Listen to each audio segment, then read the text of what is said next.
bien, salut à toutes et à tous, c'est NFQZX.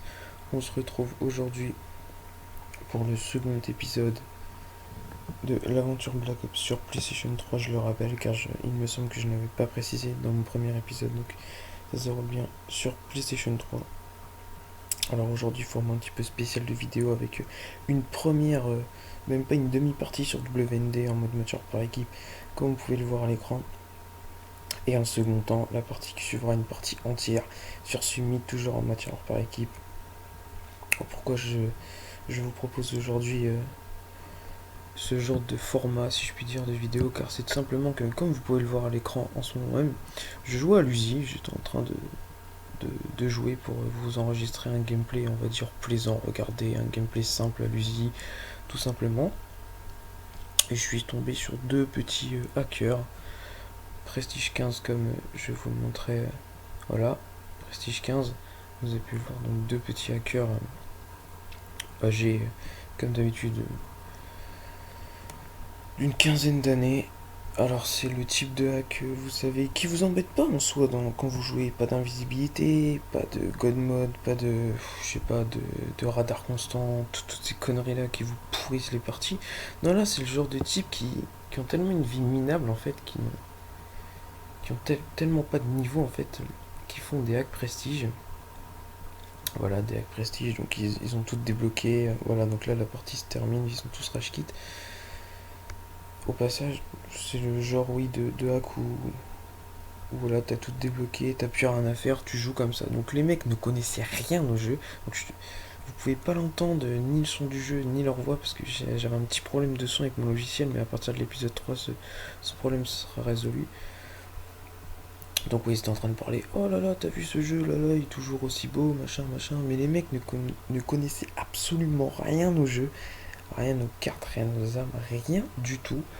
Donc là, c'est un peu alarmant que des mecs s'amusent encore en 2015 sur un jeu qui a plus de 5 ans à faire des hacks prestige.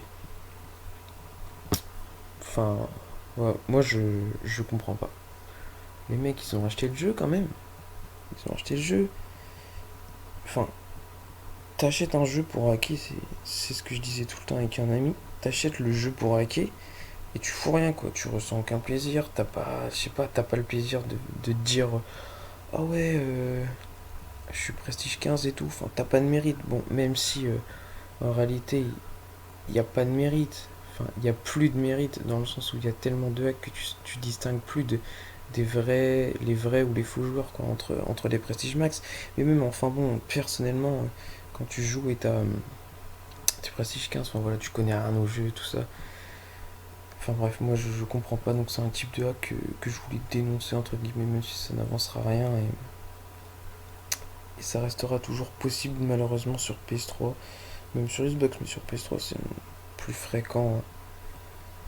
Enfin bref, là vous voyez que la partie sur Summit se lance. Donc je vous ai proposé aussi cette partie parce que je les ai bien défoncés, enfin bien défoncés. Je les ai défoncés, je les ai corrigés sur Summit. Je me suis dit bon allez, j'espère qu'ils ont pas de hack vu qu'ils ont pas de hack puisqu'ils étaient avec moi à la partie d'avant. Ils sont contre moi, j'avais dit tiens je vais tester si ils ont pas de hack. Par chance, pour moi, ils n'avaient effectivement pas de hack, mais ils n'ont. Et ça a confirmé vraiment ce que j'ai dit, c'est quand tu regardes la kitcam, aucun atout en pro niveau 50, enfin rien du tout, ils ne savent pas jouer, ils ont, voilà, vous voyez son titre, son emblème et tout, pas modifié, rien du tout, c'est les trucs de base que t'as quand tu commences et que tu modifies rien, enfin bref, ils jouent au Galil, tout ça, les armes un petit peu faciles, après non, il y en avait un aussi à l'AKU, tir rapide il me semble, enfin bref, le gros noob pitoyable qui connaît rien au jeu et qui a juste regardé des trucs sur YouTube ou entendu parler que tel et tel machin est cheaté. Enfin bref, on va pas passer du temps sur ce genre de fils de pute quand vaut pas la peine. Sinon, il fallait quand même vous présenter l'USI, car oui, en même temps que mon aventure sur Call of Duty Black Ops, je vous présente des armes qui sont pas trop jouées, enfin même pas du tout jouées, et qui sont vraiment très très plaisantes à utiliser quand vous avez pris le coup de main. Alors aujourd'hui c'est l'Uzi. Alors faut savoir que l'Uzi j'avais commencé à y jouer avec, je me suis dit vas-y je mets un petit silencieux comme d'hab parce que silencieux c'est quand même indispensable pour moi. Donc là je dis ouais vas-y je te mets un petit silencieux machin et tout. Et là je remarquais qu'il y avait un manque de puissance assez flagrant. Du coup je suis passé sur le viseur réflexe plus la poignée donc en seigneur de guerre. Parce que ouais de loin il y a quand même un petit balancement de l'arme, un petit recul qui est quand même assez handicapant quand vous commencez un duel. Donc voilà, moi je vous conseille donc cette configuration viseur laser parce que la mire est assez dégueu, hein, faut l'avouer. Bon, si t'as un mazo et que t'aimes les mires dégueulasses, bon, tu peux jouer avec, mais bon, je vous recommande quand même le viseur laser et la poignée donc pour éviter le recul à mi et longue distance. Après, bon, je trouve quand même qu'elle manque cruellement de dégâts, hein. C'est une arme qui manque beaucoup, beaucoup, beaucoup de dégâts pour moi. Au corps à corps, je me fais bien souvent coucher tout simplement. Voilà, voilà. Donc là, vous avez vu l'exemple parfait. Je commence à tirer dessus. Mais bon, faut savoir que les connexions sont vraiment, vraiment pas top aussi. Ça, on est sur PS3. Le jeu a plus de 5 ans, comme j'ai pu le rappeler à nombreuses reprises. Donc, jouer.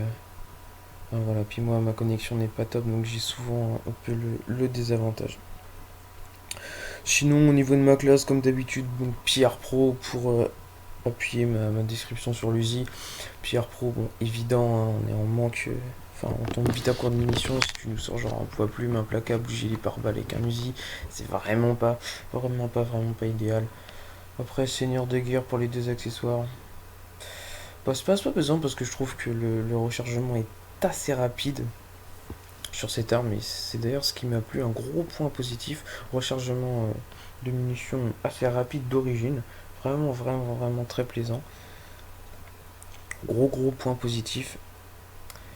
Sinon après je pense que j'ai tout dit sur l'USI, donc ouais je vous le recommande surtout en double accessoire avec Seigneur de guerre, pardon, les doubles accessoires, la poignée et le viseur laser parce que le chargeur grande capacité pas trop utile à mon goût. Vous avez déjà 32 balles de base, c'est quand même assez élevé. Donc voilà. Et après tout ce qui est viseur holo thermique, inutile, juste le viseur laser classique.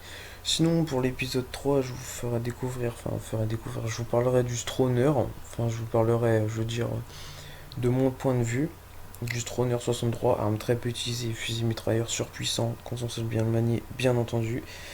Sinon, d'ici là, je vous laisse apprécier la fin de ce gameplay. Et moi, je vous dis à la prochaine pour l'épisode 3 de mon aventure sur Black Ops. Salut!